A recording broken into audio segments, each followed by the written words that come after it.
जय हिंद, जय महाराष्ट्र. भावांनो, SSC GDचा आजचा पहिला दिवस होता एक्झामचा.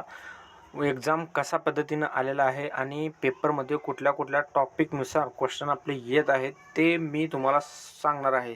ठीक आहे. आणि तुम्ही पुढचं जर तुम्ही एक्झाम असेल तुमचं, तर तुम्ही कुठले कुठले टॉपिक करून जायला पाहिजे आणि तुमचा स्कोअर त्या ठिकाणी चांगला आला पाहिजे. जे क्वेश्चन आपले वाचलेलेच प्रश्न तुम्हाला त्या ठिकाणी येत आहेत. खूप काही मुलं असे आहेत की त्यांचं म्हणणं असं आहे की भावांनो, की ह्या प्रश्न तर मी वाचला होता राव, तर हा माझा चुकून सिली मिस्टेकहून चुकला.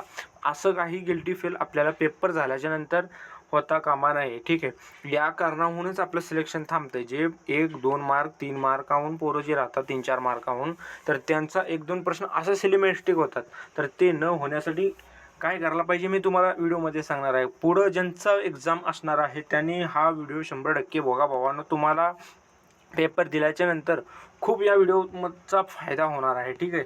आणि मी तुम्हाला मॅथ आणि रिझनिंगमध्ये जर एखादा प्रश्न तुम्हाला येतच नाही, तर त्यामध्ये 99.9% उत्तर राईट येण्याची ट्रिक मी तुम्हाला सांगणार आहे, की जेणेकरून तुम्हाला आता ही गेल्या वर्षीचा पेपर दिसत असेल. ठीक आहे. सर्वात आधी मी सांगेल की गेल्या वर्षीचा पेपर आहे.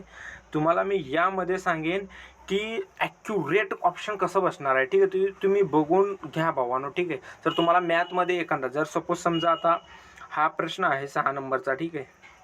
6 नंबरचा हा प्रश्न आहे. तुम्हाला मी सांगेन आता हा प्रश्न जर तुम्हाला काय म्हणतात की हा प्रश्न तुम्हाला येतच नाही, सपोज समजा या ठिकाणी येतच नाही हा प्रश्न, तर तुम्ही या प्रश्नाला कसं सोडवणार ते ऑप्शन होऊन मी तुम्हाला दाखवून टाकेल. की सर्वात आधी बघा भावांनो, सर्वात आधी सगळे मायनसमध्ये आहेत, म्हणजे सगळे म्हणजे एका एशियामध्ये सगळे मायनसमध्ये आहेत. तर ठीक आहे. पहिला ऑप्शन आहे 26, दुसरा ऑप्शन आहे 27 -27 आणि तिसरा आहे -25 आणि -24. तर आपण काय करायला पाहिजे की सर्वात मोठा अंक या ठिकाणी बघायचा आहे. मायनसमध्ये सर्व आहेत, तर सर्वात मोठा काय होईल, मायनसचा 27 होईल. ठीक आहे. आणि सर्वात लहान कुठला होईल, तर मायनसचा 24 होईल. ही ऑप्शन कधीच आन्सर असू शकणार नाही. बघा भावांनो, मी काय म्हणतोय, याचे येण्याचे चान्स हा फक्त थोडे आहेत. ठीक आहे. 100 मधला सांगितलं तर 2-3% आहे त्याचे चान्स हा उत्तर येईल. ह्याचा सोडून ह्याला सोडून मोठा किंवा लहान 100% तोच उत्तर असणार आहे. तुम्ही बघू शकता -26 आहे, -27 आहे. 27 मोठा आहे, तर मग 27 कटला आणि लहान कुठला आहे 24 कटला. उरलं काय 27 तर उडालं 24 आणि 25 आणि 26 उरलं. तर मग जे दुसऱ्या नंबरचा सर्वात मोठा असेल, पहिल्या नंबरचा तर आपण कट केलं, दुसरा नंबर तो आन्सर असणार आहे. तुम्ही कित्येक मागच्या वर्षीचे प्रश्नपत्रिका तुम्ही गणितमध्ये बघू शकता, जे नंबर सिरीजमध्ये येतात. अहो GKचा पण असो नंबर सिरीजचा असा प्रश्न आला की कर्करेखा जे आहे किती राज्यातून जाते भारतातून म्हणला, तर त्या ठिकाणी 9, 8, 6, 5 असा जर लिहिला असेल, तर मग हा सही तर त्या ठिकाणी 8 राईट असणार आहे. ठीक आहे. तुम्ही ह्यामध्ये पण बघू शकता बघा, 80 आहे, 73 उत्तर आलेलं आहे. आपलं सर्वात लहान 68 आहे, 73 राईट आन्सर असलेला आहे. तुम्ही भावानं बघू शकता. आणि मोस्ट इम्पॉर्टंट आजचे जे टॉपिक आहेत ते, ठीक आहे, ते टॉपिक आहे स्टॅटिक GK मधून पण येत आहेत. की बघा, स्टॅटिक GK हा खूप रिव्हिजन करा चांगल्या पद्धतीनं, त्यामधनं प्रश्न येत आहेत. उत्सव तुम्हाला मी पहिले बी सांगितलं की भावानो, SSC GDची तयार करत असताना उत्सववरती 3 प्रश्न हमखास तुम्हाला विचारत आहेत. 3 प्रश्न करंट अफेअर जे आहे, खूप काही मागचा पण विचारत नाही आणि खूप जवळचा पण विचारत नाही. जवळपास मी जर सांगितलं 4 महिने 3-4 महिने मागचा जो करंट अफेअर आहे, म्हणजे सपोज समजा डिसेंबरपासून जानेवारी, फेब्रुवारी, मार्च हे तुम्ही करंट अफेअर क्लिअरच करून टाका. अजून त्यांचं पुढं एक्झाम आहे. मार्च एप्रिल चे जे करंट अफेअर आहेत ते खूप इम्पॉर्टंट आहेत. त्याचे प्रश्न येत आहेत. फर्स्ट, सेकंड, थर्ड शिफ्टला विचारलेले आहेत एप्रिल मार्चचे करंट अफेअरमध्ये बघा. आणि भावांनो, तुम्ही काही या ठिकाणी जास्त लोड घेऊ नका की माझा एक्झाम पुढं आहे तर मी कसा देऊ काय नाही. ते ठीक आहे. एक्झामचा लोड जे आहे ते आता तुमचा पेपर चालू आहे, तर आता पेपराला तुम्ही लोड घेऊन काही फायदा होणार नाही. तुम्ही उलटं मायनसमध्ये येचाल. ठीक आहे. बिंदास पद्धतीनं आपलं पेपर द्या. जे प्रश्न तुम्हाला येणार आहेत, जे प्रश्न तुम्ही वाचलेले आहेत, ते प्रश्न चुकणार नाही याची तुम्ही या ठिकाणी खात्री करा. आणि असं पण होत आहेत की मॅथमध्ये पोरं म्हणत होते की त्याच्या आधी 1-2 वर्षाआधी मॅथ खूप इझी आलता. तर यावर्षी मॅथ कसा आहे तर मी तुम्हाला सांगेन, मॅथमध्ये बघा मॉडरेट टू इझी लेवलचा पेपर आहे. मग एक तर मॉडरेट आणि इझी लेवलचा पेपर आहे. आता मॉडरेटमध्ये कसले हार्ड क्वेश्चन नाहीत आहेत भाऊ, ठीक आहे. 1 2 3 प्रश्न हार्ड असणार तुम्हाला मॅथमध्ये. 6 ते 8 प्रश्न या ठिकाणी बघा तुम्हाला मॉडरेट प्रश्न असणार आणि बाकी जे आहेत ते उरतात किती 14 ते 12 प्रश्न. हे संपूर्ण प्रश्न भावांनो इझी लेवलचे प्रश्न आहेत. इझी म्हणजे काय, यातले 10 तर तुम्ही प्रश्न जे काही तुमचं अगर बेसिक क्लिअर असेल गणितात तुम्ही आरामशीर या ठिकाणी करू शकणार, ठीक आहे. तरी ह्याचा विषय मॅथचा तर तुम्ही काय टेन्शन घेऊ नका. तुम्ही मॅथ जर तुम्हाला चांगला असेल 100% तुम्ही पैकीच्या पैकी 20 पैकी 20. आणि मला असं वाटतं की आज मी दोघा तिघांना बोललो बी आहे तर त्यांच्या हिशोबानं बघा भावानं 17+ प्रश्न मॅथमध्ये करण्यायोग्य होते. काय नाही कोणी पण करू शकतो, ठीक आहे. 17 प्रश्न या ठिकाणी करू शकतो भावांनो. आणि तुम्ही बघा भावांनो, ठीक आहे. आता खूप ही लेट झालेली आहे आणि विशेष म्हणजे काय, आज 2 सेंटरवरती पेपर देखील कॅन्सल झालेले आहेत. पंजाब आणि ते अजून कुठे या ठिकाणी सेंटरवरती पेपरसुद्धा कॅन्सल झालेलं आहे काही टेक्निकल प्रॉब्लेममुळे. आणि भावांनो आपल्या महाराष्ट्राकडे कुठेही टेक्निकल प्रॉब्लेम होत नाही. महाराष्ट्राकडे खूप चांगल्या पद्धतीने पेपर होतो, ठीक आहे. कधी या ठिकाणी प्रॉब्लेम होणार नाही. तुम्ही जे अभ्यास केला आहे त्याचा तुम्ही या ठिकाणी खूप वेळ पण भेटलेला आहे मुलांना आणि त्या ठिकाणी तुमचं या ठिकाणी चांगला रिव्हिजन बी झाला असेल. आणि जेच भाऊ या चांगला स्कोर करतील ज्यांचा रिव्हिजन चांगला झालेला आहे. आणि हिंदीमध्ये भावांनो सांगायचं झालं, हिंदीमध्ये विलोम शब्द आणि पर्यायवाची शब्द व्याकरणचा एकही भाग या ठिकाणी विचारलेला नाही आहे. व्याकरण येत नाही आहे. बेसिक तुम्हाला हिंदी विचारत आहे.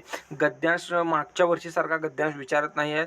गद्यांश देखील हा इझी आहे. म्हणजे अजून 1-2 वर्ष मागच्या वर्षीचा गद्यांश सोडून बाकी चांगला गद्यांश आहे. खूप काही हार्ड गद्यांश नाही आहे, ठीक आहे. आणि जर रिजनिंगमध्ये जर बोलायला गेलं, हा रिजनिंग कशी आहे तर भावांनो बघा, आता 3 विषय मी तुम्हाला सांगितलेला आहे. 4था विषय काय आहे आपला रिजनिंगचा आहे. रिजनिंगमध्ये प्रश्न कसे येतात मी तुम्हाला सांगेन. रिजनिंगमध्ये एकतर येतो आपल्याला टाईम टेकिंग क्वेश्चन येत आहेत, ठीक आहे. टाईम टेकिंग क्वेश्चन येतात. मी तुम्हाला सर्व काही असं नाही सांगणार की खूप काही पेपर सोपा येणार आहे, नाही. टाईम टेकिंग प्रश्न येणार आहे. आणि सर्व म्हणत होते की RWAचं मॉक टेस्ट या ठिकाणी दिल्यानंतर आपल्याला कळून जाईल की आपला स्कोर कसा येणार. मी काय म्हणतो, RWAच्या स्कोरमध्ये जर तुम्ही 135+ जर तुम्ही केला, समजा एका मुलगा असं करेल की 135+ जर स्कोर आला तर त्या ठिकाणी त्याचा 125 स्कोर येणार आहे. कुठं रिअल मॉक टेस्टमध्ये 10 मायनस धरा, ठीक आहे. आम्ही पण मॉक टेस्ट दिलेलं आहे, RWAचं दिलेलं आहे. आणि जे रिअलमध्ये बी मॉक टेस्टमध्ये खूप फरक पडतो. इथं काय असणार, तुम्ही पद्धतशीर मोबाईल ऑन करणार आहे, खाली बसून पद्धतशीर पेपर देणार आहे. माइंड तुमचा तेवढा या ठिकाणी लोड नाही घेत. त्या ठिकाणी खूप माइंडला टेस्ट येतो, त्यामुळं सिली मिस्टेक होतात. या ठिकाणी सिली मिस्टेक होण्याचे चान्स कमी असतात. पण तिथं त्या ठिकाणी आला तुम्ही त्या ठिकाणी आपल्याला असा पण होणार की त्या ठिकाणी मी तोच प्रश्न क्लिक केला पण आपण ज्यावेळेस आन्सर घेईल त्या ठिकाणी तो रॉंग प्रश्न दाखवणार, असा पण आपले होणार. आणि रिजनिंगमध्ये बघा भावांनो, कोडिंग डिकोडिंगमधनं प्रश्न जास्त करून येत आहेत. ब्लड रिलेशनमधनं प्रश्न येत आहेत. ब्लड रिलेशन झालं, सेटिंग अरेंजमेंटमध्ये प्रश्न येत आहेत, ठीक आहे. आणि ब्लड रिलेशनमध्ये जरासे टफ पण येत आहेत. कथन निष्कर्षमध्ये प्रश्न येत आहेत. कथन निष्कर्षमधून चांगल्या पद्धतीने करा 2 प्रश्न येत आहेत. सेटिंग अरेंजमेंटमधनं 2 प्रश्न येत आहेत. कोडिंग डिकोडिंगमध्ये 3-3 2-2 3-3 प्रश्न येत आहेत भावांनो, ठीक आहे. आणि खूप रिव्हिजन करत चला. या ठिकाणी तुम्ही जितके पेपर होत आहेत, करंट अफेअर म्हणा ही म्हणा, जर तुम्ही तयारी करंट अफेअरची नाही केली असेल तर ते प्रश्न तुम्ही रोजच्या रोज बघा आणि कुठून येत आहेत प्रश्न ते ॲनालिसिस करा चांगल्या पद्धतीनं. तुम्हाला 100% तुमचा पेपर सोपा जाईल, ठीक आहे. आणि त्यांचा खूपच अवघडच प्रश्न आले. समजा आता आजचा दिवसमध्ये तर पेपर लेवल चांगली होती, पण समजा उद्या परवा जर खूप हार्डच आला पेपर, गणितामध्ये काहीच कळलं नाही तर तुम्हाला नॉर्मलायझेशन 100% भेटणार आहे, ठीक आहे. काही टेन्शन घेऊ नका. आणि जर तुम्ही पेपरामध्ये तुम्हाला जर असं वाटत असेल की मला चांगला स्कोर आलेला आहे तर भावांनो मग तुम्ही GDची रनिंगची तयारी पुढची या ठिकाणी तयारी चालू ठेवा. कारण पेपर संपल्यानंतर आन्सर की खूप फास्ट येणार आहे. ही भरती खूप लेट झालेली आहे त्या ठिकाणी भावांनो, ठीक आहे. एवढंच मला टाईम भेटला आहे, त्यामधून एवढीच काही तुम्हाला सांगायची होती की प्रश्न कुठून कसे येतात. स्टॅटिक GKकडे लक्ष द्या. करंट अफेअर मी तुम्हाला सांगितलं आहे कुठून कुठून विचारत आहेत ते. आणि बहुतेकशे लोकनृत्यमधून प्रश्न या ठिकाणी जास्त येतात. पंचवर्षीय योजनामधून प्रश्न येत आहेत. जनगणना ह्या टॉपिकमधून प्रश्न येत आहेत भावांनो, जनगणनामधून बी प्रश्न येत आहेत. आणि जे आपले हे आहेत की हे पॉलिटीमधनं प्रश्न येत आहेत की कुठल्या देशापासून आपण काय घेतलेला आहे, हा इम्पॉर्टंट आहे बघा. एक मार्क तुमचा निश्चित करणार आहे पॉलिटीचा. तर ठीक आहे, जनगणनामधून प्रश्न 1 मार्क, पंचवर्षीय योजना 1 मार्क, पॉलिटीमधनं ते कुठल्या देशापासून आपण काय घेतलेलं आहे ते 1 मार्क, ठीक आहे. आणि हे आपलं काय म्हणतात स्टॅटिक जी के तुमचा क्लिअर पाहिजे, ठीक आहे. आणि कुठल्या राज्याची जी निवडणुका झालेल्या आहेत जे या वर्षी या डिसेंबर नोव्हेंबरमधून आतापर्यंत जेवढे झालेले आहेत त्याचे CM काय पण जे बदललेले आहेत तर ते लोकसभा अध्यक्ष म्हणा ते काही बदलले असतील तर ते लक्षात ठेवा. ते प्रश्न विचारायला लागलेले आहेत. तर तुम्हाला मी सांगतो 8-10 मार्क तुमचं रिव्हिजन होऊन जाईल. तुम्ही या ठिकाणी पुढं एवढे एक्झाम तुमचं आहे तर त्या ठिकाणी तुम्ही चांगल्या पद्धतीने लक्ष देऊन भावांनो पेपर द्या, ठीक आहे. तुम्ही आतापर्यंत खूप मेहनत केली असेल, फक्त एकदा जोर लावा, अजून एकदा रिव्हिजन करून घ्या. तुमचं जर अजून एक 10 दिवस जर तुम्हाला टाईम भेटत असेल, रात दिवस एक करा, खूप मेहनत करा भावांनो, ठीक आहे. इतकंच वेळ आहे तुमच्याकडे भावांनो, पुन्हा पश्चाताप करून काही फायदा होणार नाही. जीव तोडून अभ्यास करा भावांनो. अजून पण 10-12 दिवसात तुम्ही गेम चेंज करू शकता, ठीक आहे. तर भावांनो, जय हिंद.